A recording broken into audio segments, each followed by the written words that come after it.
नारायण गुरु जी, मैं बाबा साहब डॉक्टर भीमराव अंबेडकर जी एवं बीएसपी के संस्थापक मान्यवर साहब श्री काशीराम जी को नमन करता हूं।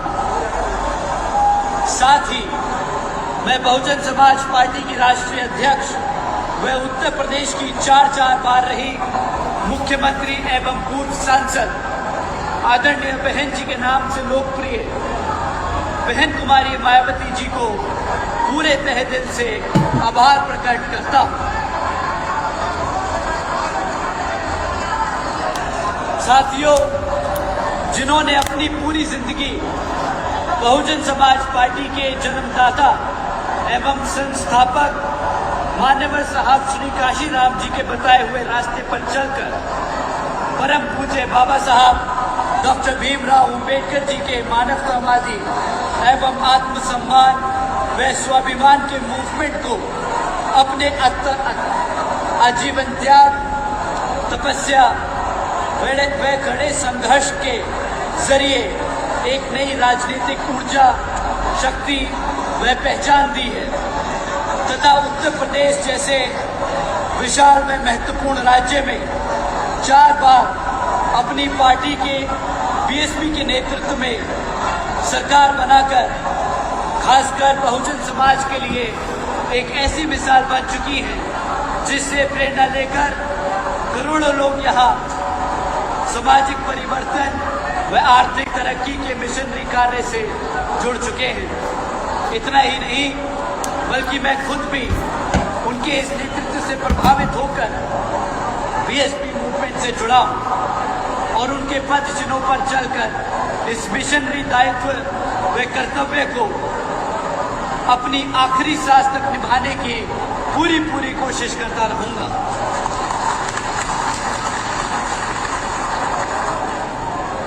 साथियों, जैसा कि आप सबको मालूम है कि हमारे उत्तर प्रदेश में पिछले 10 साल से भाजपा सत्ता में आसीन है। इन लोगों ने पिछले 10 सालों में हमें सिर्फ अपने विज्ञापनों से अपनी कमियों को छुपाने का काम किया है। साथियों, उन्होंने विज्ञापन दिया विकसित उत्तर प्रदेश का, उन्होंने विज्ञापन दिया एक शिक्षित उत्तर प्रदेश का, उन्होंने विज्ञापन दिया एक सुरक्षित उत्तर प्रदेश का।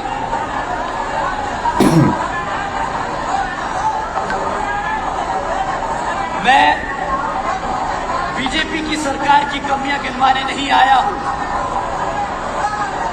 मैं सिर्फ और सिर्फ अपने लोगों की समस्याएं इस मंच से आप सबके बीच में रखना चाहता हूं। साथियों, पिछले 10 सालों में 7,000 करोड़, साथियों 7,000 करोड़ से ज्यादा आपके टैक्स के पैसों से इस बीजेपी की सरकार ने अपनी नाकामियां छुपाई है।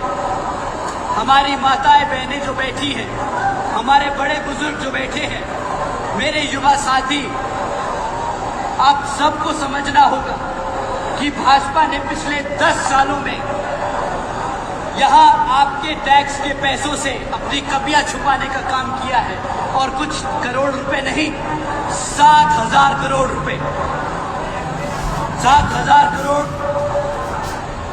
अपनी कमजोरियों को छुपाने के लिए उनके पास पैसे हैं। पर झांसी के सरकारी अस्पताल में जो 10 से ज्यादा बच्चे जल के मौत की घाट उतर गए, उनके लिए इनके पास सिर्फ अफसोस करने के अलावा और कुछ नहीं। 7,000 करोड़ अपनी कमियां छुपा सकते हैं, पर झांसी में जो अस्पताल में 10 से ज्यादा बच्चे, नन्हे शिशु जो जलकर मर गए, उनके लिए सिर्फ अफसोस कर सकते हैं। 7,000 करोड़ ये अपनी कमियां छुपाने के लिए एडवर्टाइजमेंट जरूर कर सकते हैं, पर 4 लाख से ज्यादा जो सरकारी पद इनके खाली पड़े हैं, उनको भरने के लिए इनके पास पैसे नहीं।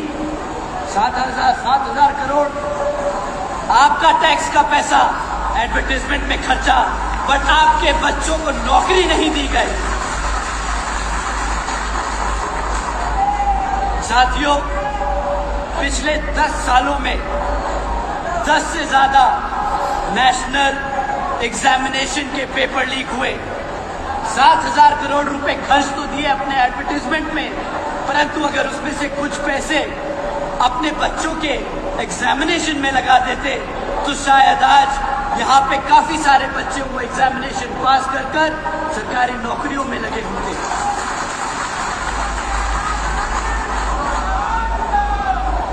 साथियों, ये 7,000 करोड़ का कोई छोटा मोटा आंकड़ा नहीं है। बीजेपी पिछले 10 सालों में न या हमारी माताओं, हमारी बहनों को सुरक्षित रख पाई, न ही हमारे युवाओं को नौकरी दे पाई, और न ही हमारे लोगों के बच्चों को शिक्षा दे पाई। साथियों, आप लोगों को भाजपा की सरकार और उनके नेताओं की असलियत जानना बहुत जरूरी है, क्योंकि आप सब जानते हैं कि विधानसभा के आम चुनाव सर पर है और ये लोग फिर से आप लोगों के बीच में झूठे मूठे वादे लेकर आएंगे, फर्जी मैनिफेस्टो दिखाएंगे और आपसे वोट मांगने का काम करेंगे। परंतु साथियों, इस बारी आपको यूं ही आंख मीच कर इनकी बातों पर विश्वास नहीं करना।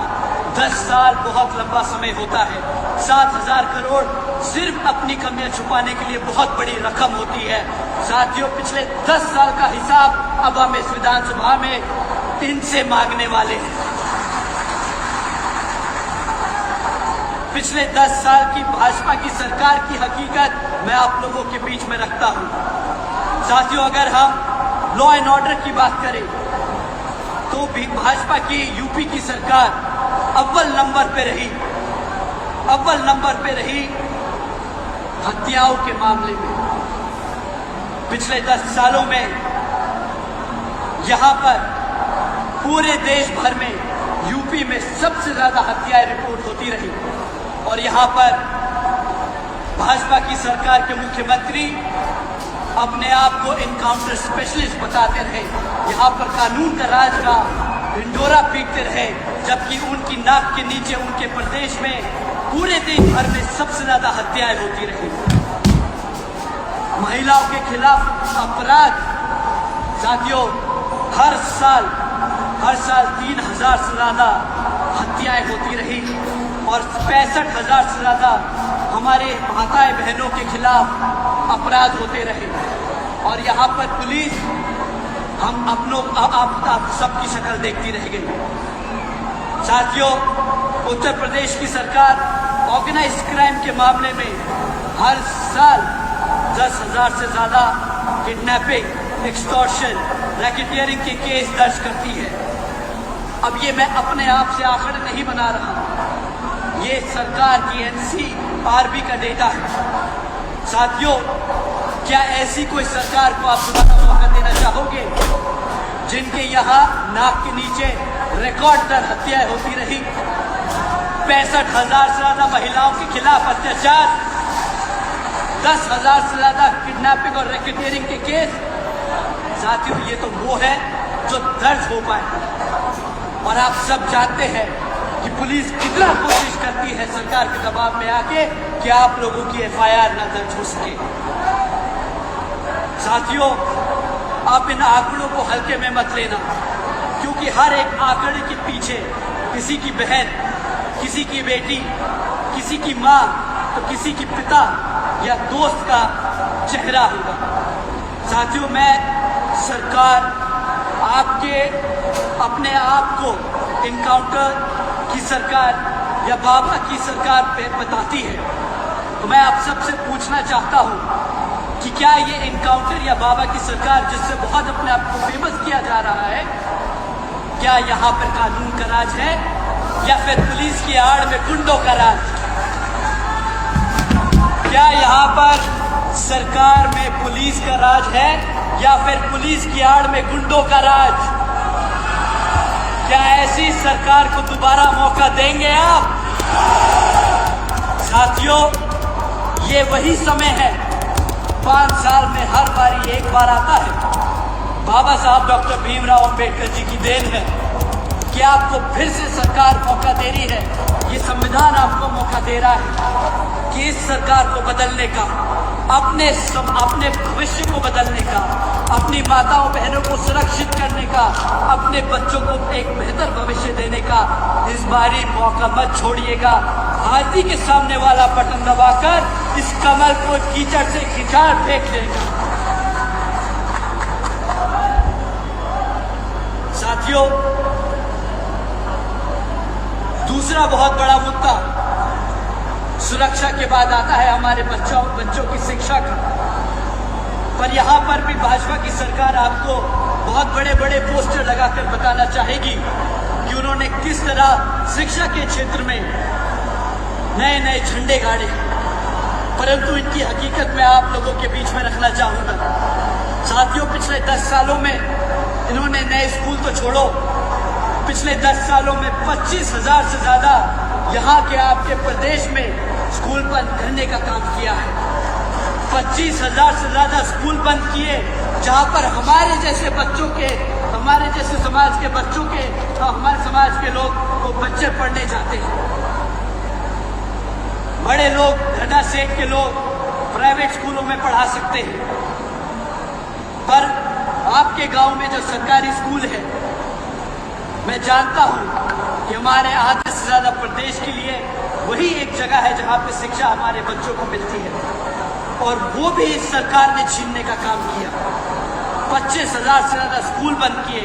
और अगर आप इनसे सवाल पूछेंगे, जब ये आप लोगों के बीच में वोट मांगने आएंगे, आप इनसे पूछेंगे कि भाई तुमने 25,000 स्कूल बंद क्यों किए, तो ये पलट कर एक ही जवाब देंगे कि भाई हमारे पास शिक्षक नहीं है पढ़ाने के लिए, स्कूल में चलाने के लिए पैसा नहीं है, हम कैसे तुम्हारे बच्चों को पढ़ाएं।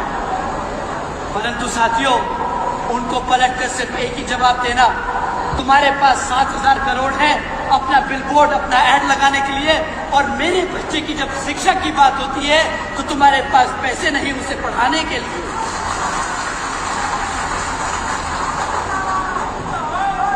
साथियों, दूसरा इनको जवाब देना, जब ये बोले कि हमारे पास पैसे नहीं है शिक्षक रखने के लिए, अगर तुम्हारे पास पैसे नहीं है शिक्षक रखने के लिए, तो 1.5 लाख से ज्यादा सरकारी पद जो शिक्षक के हैं वो खाली क्यों है?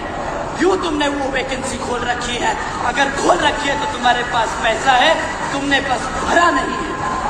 तुम जानबूझ के भर्ती नहीं करते, क्योंकि अगर भर्ती करी तो उनको जाके अपने हमारे समाज के बच्चों को पढ़ाना पड़ेगा।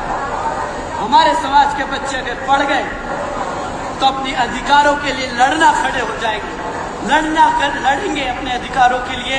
तो जैसे आपने देखा था अभी कुछ दिन पहले दिल्ली में हमारी जनरेशन के बच्चे अपने अधिकारों के लिए लड़े, वैसे ही हमारे समाज के बच्चे प्रदेश के कोने कोने में चौराहे चौराहे पर इनसे सवाल करेंगे आरक्षण के लिए, रोजगार के लिए, शिक्षा के लिए और लॉ एंड ऑर्डर के लिए, रोजगार के लिए। तब इनके लिए जवाब देना मुश्किल हो जाएगा। साथियों, जो सरकार स्कूल बंद कर दे, जो सरकार आपके स्कूलों में पढ़ने वाले टीचरों की भर्ती ना करे, क्या वो सरकार लायक है आपके प्रदेश में सत्ता में रहने के लिए?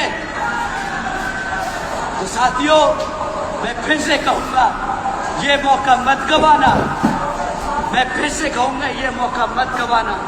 आदरणीय बहन जी ने सालों साल मेहनत की है, हमारे समाज को इस लायक किया कि हम इस मंच पर खड़े होकर ये भाषण दे सके, ये अपनी बातें रख सके, अपने समाज की आवाज उठा सके।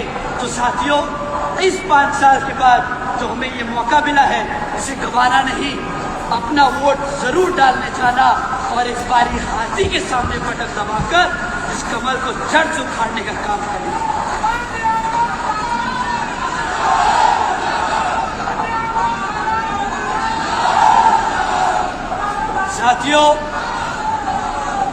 साथियों, इसी भाजपा की सरकार के चलते हमारे समाज के साथ साथ सर्व समाज के बच्चे जो किसी तरह पढ़ लिख कर वर्कफोर्स में घुस भी गए, तो आज हम सब जानते हैं कि उनके लिए नौकरियां नहीं है।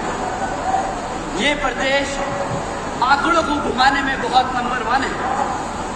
अगर आप ऑफिशियल डेटा देखोगे तो ये कहेंगे कि सिर्फ 1.5% अनएम्प्लॉयमेंट है, सिर्फ 1.5% अनएम्प्लॉयमेंट है। और इनके हिसाब से अगर कोई हफ्ते में एक दिन पकौड़े भी तल ले, एक दिन रेड़ी भी लगा ले, तो वो भी रोजगार में गिना जाता है। मैं अपनी माताएं बहनों से पूछना चाहूंगा, मैं अपने बड़े बुजुर्गों से पूछना चाहूंगा, क्या आपने अपने बच्चों को इसलिए पला बढ़ा के, पढ़ा लिखा के, दिन रात मेहनत करके उन्हें इतना बड़ा इसलिए किया कि हफ्ते में एक दिन वो पकौड़े तले, एक दिन वो रेड़ी लगाए और सरकार उन्हें रोजगार मांग ले? बताइए साथियों, क्या ये रोजगार है? हफ्ते में एक दिन काम करना अपनी मर्जी से, अपनी मजबूरी में, क्या वो रोजगार कहलाता है?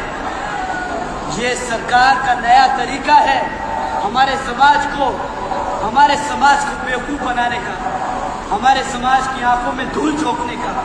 साथियों, हमारे समाज के 2 करोड़ से ज्यादा बच्चे बेरोजगार घूम रहे हैं, बल्कि जबकि 13 लाख से ज्यादा सरकारी पद आज भी खाली पड़े हैं। अगर ये चाहें तो ये सारे के सारे 13 लाख सरकारी पद भरकर सर्व समाज के बच्चों को रोजगार देने का काम कर सकते हैं, पर इनकी नीयत नहीं है, इनकी नीयत नहीं है हमारे बच्चों को रोजगार देने की। तो साथियों, अगर मैं आप लोगों से कहूं कि भाजपा की सरकार के दौरान हमारे बच्चों के स्कूल बंद कर दिए गए, भाजपा की सरकार के दौरान शिक्षकों की भर्ती रोक दी गई, भाजपा की सरकार के दौरान हमारे बच्चों के रोजगार छीन लिए गए, तो क्या मैं गलत हूं? क्या मैं गलत हूं? क्या आपके साथ गलत हुआ? क्या आपके साथ गलत हुआ? साथियों, अगर आपके साथ गलत हुआ तो इस बारी इस दर्द को अपने वोट में कन्वर्ट करके अपनी आदरणीय बहन जी को 5वीं बार मुख्यमंत्री बनाने का काम करें।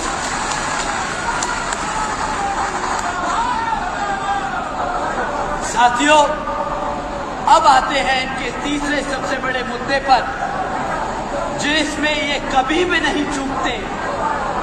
ये कहते हैं कि एक विकसित उत्तर प्रदेश बनाने का काम कर रहे हैं, डेवलपमेंट इनकी सेंटर स्ट्रैटेजी है। पर अगर साथियों, मैं पिछले कुछ समय की ही इनकी कमियां आप लोगों के बीच में रख दूं, तो शायद इनका नंगा सच आप सबके सामने आ जाए। श्री नितिन गडकरी जी ने बयान दिया था कि 2024 तक भारत की सारी सड़कें ये अमेरिका से बेहतर बना देंगे। एक तो मुझे समझ नहीं आता इनका ऑब्सेशन कि हम अमेरिका से बेहतर हो जाए। अमेरिका की असली हकीकत हालत देखेंगे तो बोलेंगे हमारा हिंदुस्तान, हमारा भारत ही बेहतर है। परंतु इन्होंने तो वादा कर दिया कि हम 2024 तक इतनी पक्की सड़कें बना देंगे, गांव-गांव में सड़कें खींच देंगे कि अमेरिका पीछे छूट जाएगा। तो हकीकत सुनते हैं, लखनऊ कानपुर एक्सप्रेसवे शुरू होने के 18 दिनों में ही 84 जगहों से ज्यादा उसमें धंस गया। 4,500 करोड़ से ज्यादा की लागत लगाई थी इन्होंने इस लखनऊ कानपुर एक्सप्रेस को बनाने में। और कहते हैं, मैं तो बस कह रहा हूं जो मैंने पढ़ा है, कि भाजपा के सांसद के भाई की कंपनी थी वो। अब जरा कोई सवाल उठाए इस बात पर, क्यों आप मीडिया में इस पे बात नहीं होती? क्यों कोई नहीं पूछता कि देश का सबसे महंगा और सबसे बेकार एक्सप्रेसवे भाजपा के नेता के भाई ने बनाया है? क्या वहां पर करप्शन की बू नहीं आती आपको? पब्लिक का पैसा अब नहीं लुटा क्या? साथियों, ये आपके लिए है सवाल करना। अब आप इनसे सवाल जरूर कीजिएगा कि कैसा बना है कानपुर लखनऊ का एक्सप्रेसवे। दूसरा, पूर्वांचल एक्सप्रेसवे, जिसकी सड़क 15 फीट धंस चुकी है जगह जगह पर, यह भी किसी से छिपा नहीं। बुंदेलखंड एक्सप्रेसवे, जिसके उद्घाटन के चंद 5 दिनों बाद ही भारी बारिश में वो भी जगह जगह से धंस गए। गंगा एक्सप्रेसवे, अप्रैल में उद्घाटन किया, जुलाई में 5 से 10 फीट जगह जगह वो भी धंस गए। और एक तरफ साथियों, असली डेवलपमेंट क्या होता है उन्हें हम जरा नोएडा और आगरा का एक्सप्रेसवे दिखाएं। इतने सालों बाद भी आज वो ऐसा का ऐसा ही खड़ा है, एक गड्ढा नहीं। इसे कहते हैं ईमानदार, वफादार और सही तरीके से अगर कोई काम करना चाहे तो मुमकिन है। फीते काटने से डेवलपमेंट नहीं होता। सही मायने से अगर शिद्दत हो तो नोएडा आगरा एक्सप्रेस से जाके दिखाए इन्हें कोई। उसी पे तो चलते हैं, उसी से तो चलते हैं, दिल्ली आते हैं। उन्हें क्या पता कि वो बनाया भी आदरणीय बहन कुमारी मायावती जी ने। इनके यहाँ पर दूसरों के काम का क्रेडिट लेना कोई नया पुराना काम नहीं। ये लोगों के पास ये पुरानी इनकी स्ट्रैटेजी है, दूसरे काम करें, अपना जाके झंडा गाड़ दे और फीता काट दे। साथियों, तो डेवलपमेंट के नाम पे इन्होंने स्कूल बंद कर दिए, आपका पैसा सड़कों में लगा के उसे ढसा दिया, सरकारी अस्पताल जला दिए। ये तो है डबल इंजन की सरकार के काम। साथियों, ये तब हाल है जब सेंटर में भी भाजपा और यहां आपके प्रदेश में भी भाजपा। अब आप बताइए, इससे ज्यादा तेल पीने वाला इंजन कहां मिलेगा? इससे बेकार माइलेज देने वाला इंजन कहां मिलेगा? साथियों, इन्होंने कहा था डबल इंजन की सरकार लाएंगे और आपके सारे दुख दर्द खत्म कर देंगे, आपके लिए महंगाई खत्म कर देंगे। 2014 में भाजपा की सत्ता में आने से पहले उन्होंने नारा दिया कि बहुत हो गई महंगाई की मार, अब की बार भाजपा सरकार। ये वादा हमारे सबके जहन में भर दिया। 2014 में गैस सिलेंडर 400 रुपए हुआ करता था और उस पे इनके सभी नेता लोग सड़क पर उतर के गैस सिलेंडर सर पे रखकर छाती पीट कर बोल रहे थे, अरे महंगाई है, मर गए हमारे आम लोग। आज 1200 रुपए का है, सड़क भूल गए क्या? क्या वो सड़क ढह गई जिसमें तुमने वो 1200 रुपए का सिलेंडर बेचा? 60 रुपए का पेट्रोल बहुत महंगा हो गया था इन सब के लिए। 60 रुपए का पेट्रोल, गाड़ी चलाना बंद कर दी। अरे बोला कि इतना महंगा पेट्रोल है, अर्थव्यवस्था बिगड़ जाएगी। और आज जिसका पेट्रोलियम मंत्रालय ही नहीं है, वो ही जाके कागजों पे साइन करके बोल रहा है मैंने E100 ले आया, आज आपको मिलावटी तेल मिलेगा। आज भी E20 का मिलावटी पेट्रोल का तेल, पेट्रोल का भाव 110 रुपया कर दिया है।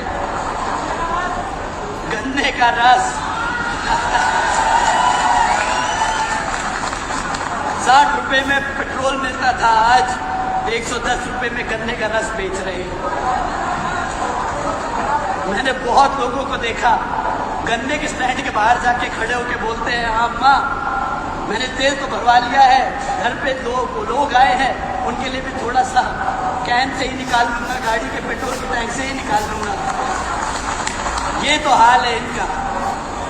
साथियों, तीसरा बड़ा महंगाई का मुद्दा इन्होंने बहुत ज्यादा जोर शोर से पीट के बोला कि डॉलर बहुत महंगा हो रहा है, 60 रुपए का डॉलर है। मंच के ऊपर जाके इन्होंने वो कोई ऐसा मौका नहीं छोड़ा जहां पर बोला कि अरे मैं मुख्यमंत्री रहा हूं, मुझे मालूम है कि अर्थव्यवस्था कैसे चलती है। इन्होंने रुपया डुबोया क्योंकि करप्शन है, इनसे अर्थव्यवस्था नहीं संभली। मैं आप सबसे पूछना चाहूंगा कि आज रुपये का भाव क्या है, सब बताइए। क्या है आज रुपये का भाव? 98। जब तक आपने 98 बोला वो 100 पार कर चुका होगा।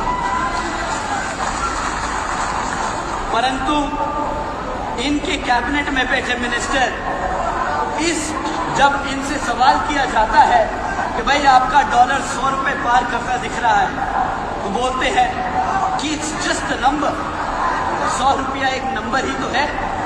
तो भाई आज से 16 साल पहले जब आप ही की पार्टी 60 रुपए के लिए इतना ढंढोरा पीट रही थी, तब it was not just a number. तब तो आपको अर्थव्यवस्था याद आ रही थी। अब आपकी अर्थव्यवस्था किधर है? अब आपका फॉरेन पॉलिसी, आपका फाइनेंशियल डिसिप्लिन किधर है? इन सब का सवाल आप लोगों को पूछना होगा। साथियों, मैं और वक्त अगर इन पे जाया करूंगा तो शायद रात निकल जाए, परंतु यहाँ पर आदरणीय बहन जी का संदेश लेके आया हूँ, तो उनके मुद्दे आप लोगों के बीच में रखना ज्यादा जरूरी समझता हूँ। इनकी नाकामियां, इनकी कमजोरियां, इनकी गलतियों को तो हम भुगत ही रहे हैं, दिन रात भुगतते हैं, परंतु जो आदरणीय बहन जी ने किया वो मैं आप लोगों को जरूर बताना चाहूंगा। साथियों, बहन जी के काम पे आने से पहले, क्योंकि विधानसभा का आम चुनाव है, तो सपा और कांग्रेस के लोग भी आप लोगों के बीच में घूमने का काम करेंगे, वो भी आप लोगों के बीच में आके आपको लुभाने का काम करेंगे। परंतु ये दोनों ही पार्टियां, चाहे कांग्रेस हो या बीजेपी, दोनों ही पार्टियां एक ही सिक्के के दो पहलू हैं। आदरणीय बहन जी आप सबको इनके बारे में आगाह करती आई हैं। साथियों, जिन नीतियों पे भाजपा आपके प्रदेश में काम कर रही है, तो जिस जगह कांग्रेस सत्ता में आसीन है अपने प्रदेशों में, वो भी उन्हीं नीतियों पे अपने राज्य में सत्ता चला रही है। तो इनके काम कुछ अलग नहीं। ये आके आपके सामने लाल किताब का वो ढंढोरा पीटेंगे, बोलेंगे हम कॉन्स्टिट्यूशन के रक्षक हैं। वो किताब गलती से खुल जाए तो पता चले वो खाली पन्ने हैं, बस नाम का कॉन्स्टिट्यूशन है। वो किताब भी उनकी तरह ही है, अंदर से खाली, सिर्फ बाहर से ढिंडोरा और ढोंग करने के लिए बहुत अच्छी है। जब से 2-2.5 साल से ये लोग पार्लियामेंट पहुंचे हैं, जब से कितनी बार आपके संविधान को बचाने के लिए इन्होंने आवाज उठाई, ये आप सब ने देखा। तो साथियों, कांग्रेस के लोग उसी थाली के चट्टे बट्टे हैं, आज इधर तो कल उधर। अभी बीजेपी को कोसेंगे तो कल वही काम आपके अगर सत्ता में आ गए तो वही काम आपके खिलाफ करेंगे। सो कांग्रेस पार्टी के राहुल अंकल हैं, वो आए दिन हर मौके पर बाबा साहब डॉक्टर भीमराव अंबेडकर जी की बात करते हैं, परंतु जिन प्रदेशों में उनकी कांग्रेस की सरकार चल रही है, वहीं पर वो वही काम कर रहे हैं जो यहाँ भाजपा कर रही है। तो अगर गलती से भी अगर कांग्रेस को वोट पड़ गया तो ये वही हरकत करेंगे जो इन्होंने बाकी प्रदेशों में किया। और रही बात सपा के राष्ट्रीय अध्यक्ष आदरणीय अखिलेश अंकल जी की, मैं पूरी इज्जत से, पूरे आदर सम्मान से उनका नाम ले रहा हूं। उनकी उम्र अब हो गई है। अगर मैं 30 साल का लड़का 50 साल के बाद आदमी को अगर अंकल नहीं कहूंगा तो फिर क्या कहूँ, आप ही बताओ। तो हमारे लिए तो वो बड़े अखिलेश अंकल हैं, अखिलेश भैया नहीं, अखिलेश अंकल हैं। तो आदरणीय अखिलेश अंकल जी, तो उनका तो यही नहीं समझ आता कि वो अपनी पार्टी में पीडीए करते कह रहे हैं, परंतु कभी पीडीए का मतलब कुछ और हो जाता है और कभी कुछ और। अभी 1-2 दिन पहले आदरणीय बहन जी ने ट्वीट कर कहा कि हालात को देखकर जैसे क्रिकेट रंग बदल देता है, वैसे ही अखिलेश अंकल जी का पीडीए का मतलब भी कभी कुछ बदल जाता है समय देखकर, कभी कुछ बदल जाता है। साथियों, अगर आप उनका 2012 से 2017 का शासनकाल को अगर आप याद करें तो उनकी सरकार के दौरान सत्ता में संभालते ही एक छेड़छाड़ की विवाद से पूरा मुजफ्फरनगर में इतना खतरनाक दंगे का रूप ले लिया था कि 40 से ज्यादा लोगों की मौत हो गई थी और पूरे प्रदेश में उस साल 850 से ज्यादा दंगे हुए और 130 से ज्यादा लोगों ने अपनी जान खोई। इतना ही नहीं साथियों, बहन जी की सरकार में बहुजन महापुरुषों के नाम पर किए गए जिले जो बहन जी ने बनाए थे वो 2012 में आते ही अखिलेश जी की सरकार ने एक एक कर सारे नाम मिटाने का काम किया। काशीराम नगर को वापस कासगंज कर दिया, महामाया नगर को वापस हाथरस कर दिया, रामाबाई नगर को वापस कानपुर देहात बना दिया, छत्रपति शाहू जी महाराज नगर को वापस गोरखगंज कर दिया, ज्योतिबा फूले नगर को वापस अमरोहा बना दिया और पंचशील नगर को वापस हापुड़ कर दिया। साथियों, ये सिर्फ नाम बदलना नहीं है, इन सभी महापुरुषों के नामों से हमारा इतिहास जुड़ा है। हमारे महापुरुषों के नाम पे रखे गए ये महानगर, इन महानगरों के नाम लेकर हमारे बच्चे अपना इतिहास याद करते, वो गर्व महसूस करते कि हमारे महान संतों गुरुओं ने भी काम किया, उनके नाम पे भी महानगर है। परंतु इनका असली चेहरा आप लोगों के सामने आ गया था जब इन्होंने सत्ता में अपना कदम रखा। इन्होंने वो सारे नाम बदल के वापस वही कर दिए, हमारे महापुरुषों का आदर सम्मान नहीं किया। एक तरफ तो पीडीए करते हैं, हम जब सरकार से बाहर हो गए और वापस आना चाहते हैं, और जब सरकार में थे तो हमारे महान संतों गुरुओं का आदर सम्मान न कर पाए। एक तरफ बीजेपी, कांग्रेस और सपा जो गरीबी विरोधी नीतियों पर चल रही है, और दूसरी तरफ हमारी आदरणीय बहन कुमारी मायावती जी की नीतियां हैं, जिसके तहत चलकर यूपी में बसपा की सरकार के दौरान आदरणीय बहन जी ने सावित्रीबाई फुले शिक्षा बालिका योजना चलाई थी। इसके तहत आदरणीय बहन जी ने 7 लाख से ज्यादा बच्चियों को 12वीं तक की शिक्षा मुफ्त में देने का काम किया था, और इस सब को करने के लिए आदरणीय बहन कुमारी मायावती जी ने 600 करोड़ से ज्यादा लागत लगाकर इन बच्चियों को अपने पैर पर खड़ा करने का काम किया। साथियों, अगर जिसके दिल में अपने बच्चों को, अपने समाज को, सर्व समाज के बच्चों को आगे बढ़ाने की इच्छा हो तो उसके लिए पैसों की कमी नहीं होती। हमारे समाज के लोग, भारत के उत्तर प्रदेश के लोग इतना टैक्स का पैसा जमा कर सकते हैं कि हमारे समाज के लोग, हमारे गरीबी जो रेखा से नीचे हैं, जो गांव देहात में रहते हैं, उनके बच्चों को पढ़ाने के लिए पैसा इकट्ठा हो सकता है। इतना ही नहीं साथियों, आदरणीय बहन जी ने अपने शासनकाल के दौरान 6 engineering colleges, 2 homeopathic colleges, 24 polytechnic colleges, 2 paramedical colleges, 6 universities, 2 से अधिक इंटर डिग्री कॉलेजेस, 100 से अधिक ITI, 550 से ज्यादा हाई स्कूल और 5,500 से ज्यादा प्राइमरी स्कूल बनाने का काम किया था। ये सब साथियों, सब समाज के गरीबी रेखा से नीचे जो बच्चे हैं उनको पढ़ाने के लिए आदरणीय बहन जी ने काम किया, और ये सिर्फ 5 साल की सरकार में हुआ। इतिहास में पहली बार बहन जी ने सरकारी हॉस्टल्स में ओबीसी समाज के बच्चों के लिए 27% आरक्षण का इंतजाम सुरक्षित किया।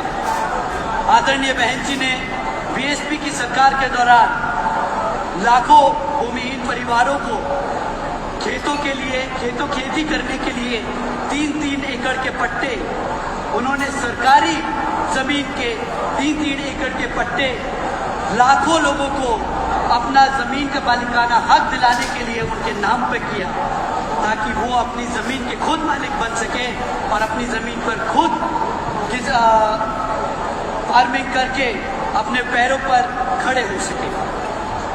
साथियों, इतना ही नहीं, आदरणीय बहन जी ने 28,500 से ज्यादा अंबेडकर ग्रामों का विकास कारण, जिसके तहत SC, ST और पिछड़े जातियों के गांवों को पक्की सड़कें, साफ पानी, बिजली, प्राइमरी स्कूल्स और मेडिकल क्लिनिक्स की सुविधा देने का काम किया।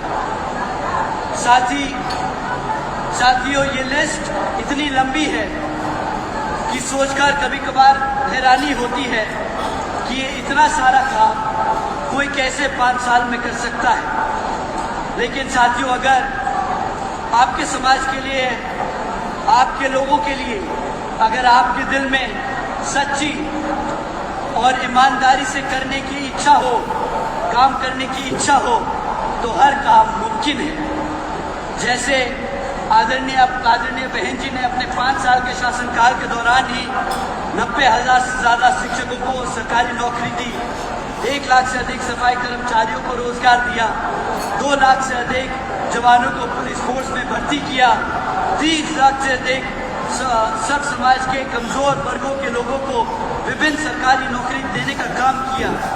इतना ही नहीं, बल्कि बहन जी के शासनकाल के दौरान बसपा की सरकार ने कृषि एवं संबंधित कार्यों में मिनिमम वेज को 55 रुपए से बढ़ाकर 100 रुपए प्रतिदिन किया और अन्य पिछड़े वर्गों के लोगों की क्रीमी लेयर की वार्षिक आय को भी 3 लाख रुपए से बढ़ाकर 5 लाख रुपए करने का काम किया।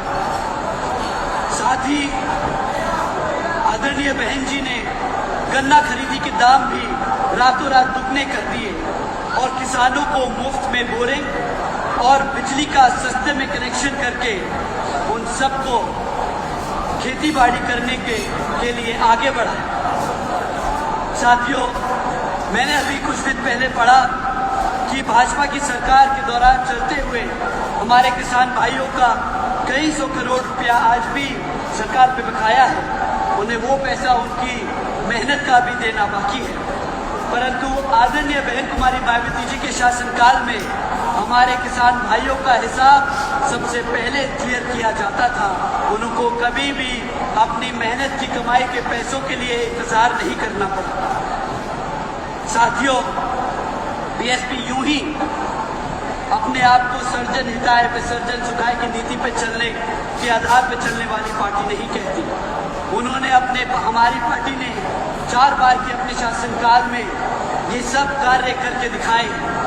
और रही बात सर समाज को जोड़ने की, तो साथियों, मैं आप लोगों से एक बात जरूर कहना चाहूँगा कि बीएसपी यूं ही अपने आप को सब समाज की पार्टी नहीं कहती। आप उस विचारधारा पर, हम उस विचारधारा पर अमल भी करते हैं। जैसा कि आप सबको मालूम होगा कि अभी कुछ दिन पहले ही श्री उमाशंकर जी, कुछ दिन पहले ही उनका निधन हो गया। वे बीएसपी के विधायक रहे और आदरणीय बहन कुमारी मायावती जी के छोटे भाई भी थे और एक सच्चे क्षत्रिय भी थे। उन्होंने जीवन के आखिरी समय तक आदरणीय बहन कुमारी मायावती जी का साथ नहीं छोड़ा।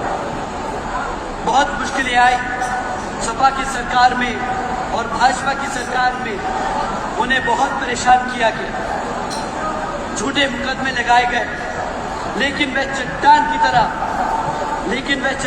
तरह आदरणीय बहन जी के साथ खड़े रहे। असली ठाकुर थे वो। बाकी मौकों पर कौन कितना पाला बदलता है, ये हमारे यूपी के लोग बखूबी जानते हैं। बहुजन समाज पार्टी के इसी तरह राष्ट्रीय महासचिव आदरणीय श्री सतीश चंद्र मिश्रा जी भी हैं, जो हर मुश्किल में, हालात में वो भी बहन जी के साथ खड़े रहे।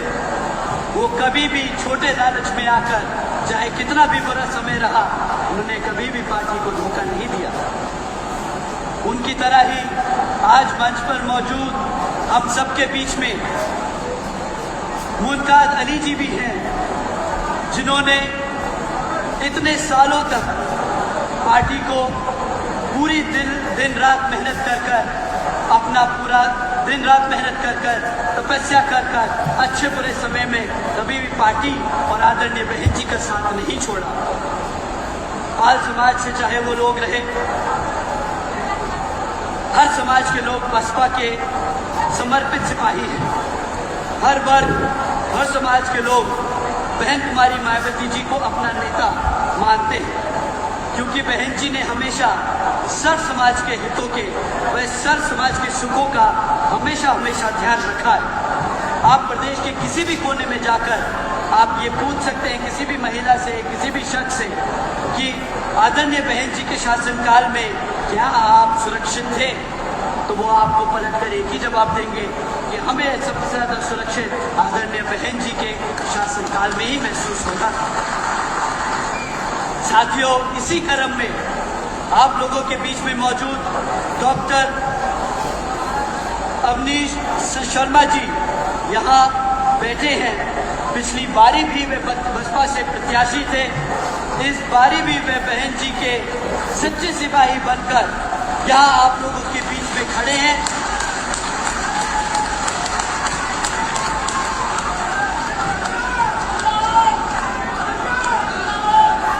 साथियों, आप लोगों का फर्ज बनता है कि आप डॉक्टर अवनीश शर्मा जी का पूरा साथ देकर उनके हाथ मजबूत करें, उन्होंने जिताकर लखनऊ भेजने का काम करें, ताकि वो फिर आपकी आदरणीय बहन कुमारी मायावती जी को पांचवी बार उत्तर प्रदेश का मुख्यमंत्री बना सके।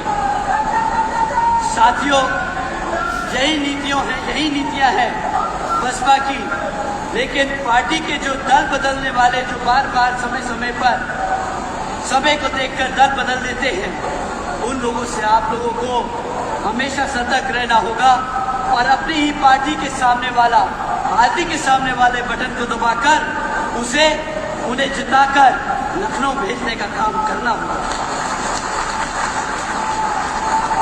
साथियों, अब मैं आप लोगों से सिर्फ 5 मिनट लूंगा, सिर्फ 5 मिनट और लूंगा। अभी कुछ दिन पहले हमारी यंग जनरेशन, टेक्निकली मैं भी उसी जनरेशन से हूं, उन्होंने खूब आंदोलन किया। उन्होंने शिक्षा मंत्री के खिलाफ आंदोलन किया। उन्होंने कहा कि पेपर लीक हो रहे हैं, तो जो एजुकेशन मिनिस्टर है उन्हें इस्तीफा देना होगा। हमारी जनरेशन को जो हमेशा सब लोग बोलते हैं कि वो इंस्टाग्राम और फेसबुक और स्नैपचैट और ट्विटर की ही जनरेशन है, वो कभी सड़क पे नहीं उतर सकती, उन्होंने जवाब दिया। यहाँ पर मौजूद काफी बच्चे हैं जिन्होंने उसमें हिस्सा लिया था, उन्होंने पहली बार जवाब दिया और सड़क पे उतर के अपनी बात को, अपने दुख दर्द को जायज किया, एहसास दिलाया सरकार को कि उनके साथ गलत हो रहा है। परंतु साथियों, जिस चीज के लिए आप सड़क पर उतरे, उससे शिक्षा मंत्री ने तो इस्तीफा दे दिया, परंतु बदले में आपको कौन मिला? बदले में आपको एक ऐसा मंत्री मिल गया, उसकी एजुकेशन मैटर नहीं करती। प्लीज समझो, उसकी एजुकेशन से कोई फर्क नहीं पड़ता। वो आदमी ऐसा शख्स है जिसने एक महिला के बलात्कारियों को उनकी रिहाई पर कहा कि कुछ गलत नहीं हुआ। ऐसी मानसिकता रखने वाले आदमी को एजुकेशन मिनिस्टर बनाया। साथियों,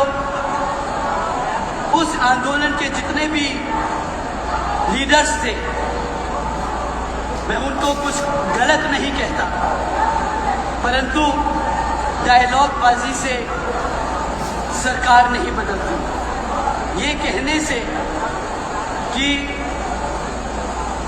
झुकती है सरकार, झुकाने वाला चाहिए, इन सब से सरकार झुकती नहीं है। उसने तो एक प्यादा बदला और दूसरा खड़ा कर दिया। ना नीति बदली, ना असर बदला, ना प्रोसेस बदला, ना आपके नीट के पेपर बदले। आपका भविष्य आज भी वैसा ही है।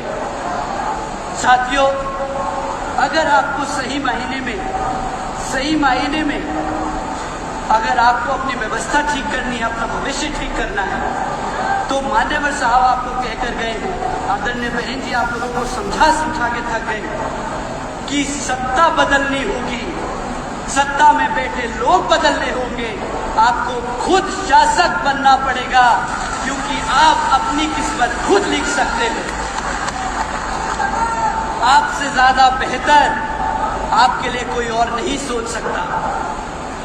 साथियों, इसलिए मैं आप लोगों से हाथ जोड़कर विनती करता हूं कि प्रोटेस्ट करना अच्छी बात है, लड़ना अच्छी बात है, अपना दुख जायज करना अच्छी बात है,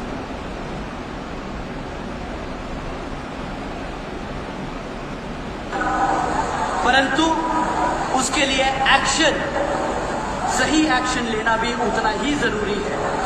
सही एक्शन है सही नेता चुनना, सही पॉलिटिकल पार्टी चुनना जो आपके अधिकारों के लिए लड़े, जो आपके भविष्य के लिए लड़े, आपके बच्चों के लिए लड़े, आपको आपकी जिंदगी में आगे बढ़ाने के लिए लड़े।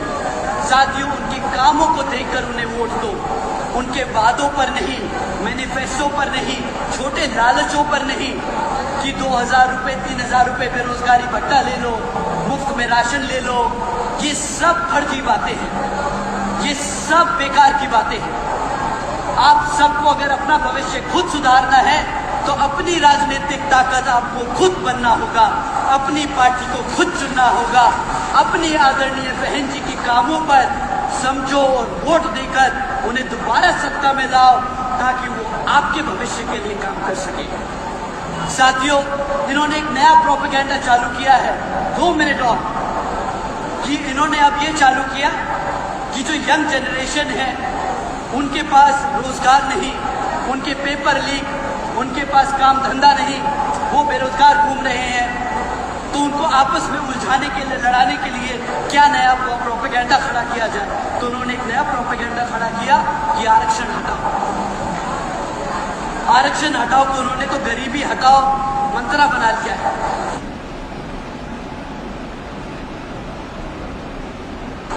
आरक्षण का सही मायने में एक समता मूलक समाज बनाने का काम है, ना कि गरीबी हटाने का काम है। मैं एक छोटा सा एग्जाम्पल देता हूं। मेरे सभी युवा को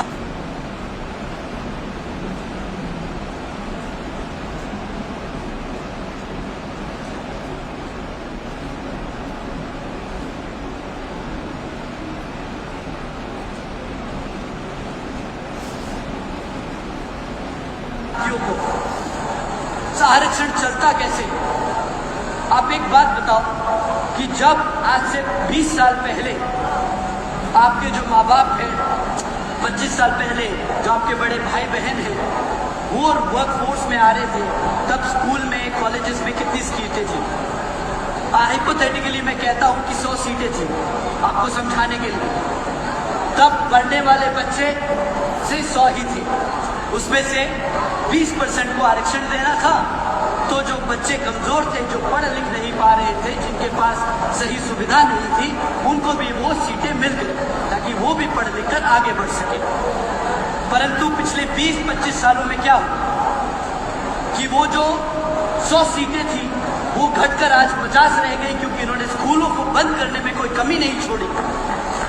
और हमारे जो बच्चे पढ़ने वाले थे वो 100 से बढ़कर आज 200 हो गए। तो फिर सबके हिस्से में आएगा क्या? भाई आरक्षण तो 20% ही है। अब वो 50% सीटें, जो 50 सीटें रह गए, अब उस पर 20% कटेगा, और जो पहले 100 लोगों में बंटना था अब 200 लोगों में बटेगा। और फिर ये लोग कहेंगे कि देखो आरक्षण की गलती है, इसलिए तुम्हारे समाज के, आपके बच्चों को पढ़ने लिखने का मौका नहीं मिल पा रहा, क्योंकि आरक्षण की वजह से जो बच्चे पढ़ लिख नहीं पा रहे, या आरक्षण की वजह से आपकी सीटों का छीना जा रहा है। साथियों, ये नया प्रोपेगेंडा है। अगर ये लोग स्कूलों में सीटें बढ़ाते, अगर ये रोजगार दे दे, तो आरक्षण कोई मुद्दा नहीं है। आरक्षण कमजोर समाज से आने वाले बच्चों को एक बराबरी का मौका देने के लिए एक व्यवस्था तय करी थी आदरणीय बाबा साहब भीमराव अम्बेडकर जी ने, ना कि गरीबी हटाओ योजना बनाई थी। ये लोगों ने एक नया प्रोपेगेंडा खड़ा किया है, तो आप इन लोगों से सतर्क रहना। ये आरक्षण हटाओ, ये हटाओ, वो हटाओ के चक्कर में मत पड़ना। इनसे सीधा सवाल करो कि तुमने पिछले 15 सालों में कितने स्कूल खोले, तुमने पिछले 10 सालों में कितने कॉलेजेस में सीटें बढ़ाई, कितनी जॉब एम्प्लॉयमेंट दिया, कितने लोगों का रोजगार बढ़ाया। आप मुझे बस उसका हिसाब दे दो, मुझे आरक्षण से कोई लेना देना नहीं। साथियों, ये प्रोपेगेंडा से ध्यान रखना, संभल के रहना।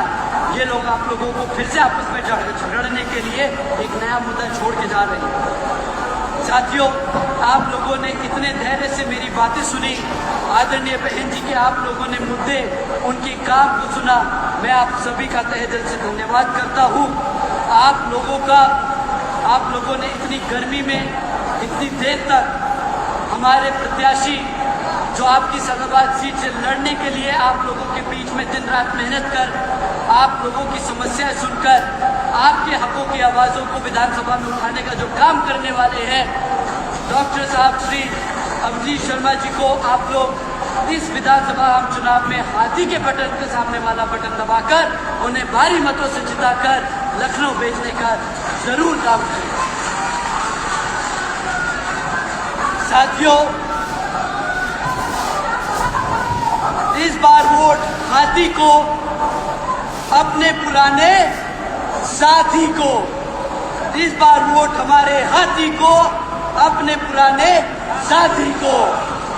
साथियों, आप सभी का तहे दिल से आदर सम्मान करते हुए मेरे जितने भी बड़े भाई, मेरे बड़ी बहनें, हमारे माताएं, हमारे बड़े बुजुर्ग, हमारे पार्टी के सभी पदाधिकारी एवं नेतागण, आपके पार्टी के घोषित किए गए प्रत्याशी, हमारे यहाँ मीडिया बंधु, हमारे संगीतकार जिन्होंने हमारी सभा को सबको एंटरटेन रखा, हमारे बीबीएफ के जवान समाज साथी, आप सभी का मैं तहे दिल से धन्यवाद और आभार प्रकट करता हूँ। आप सभी को सादर जय भीम, जय भारत।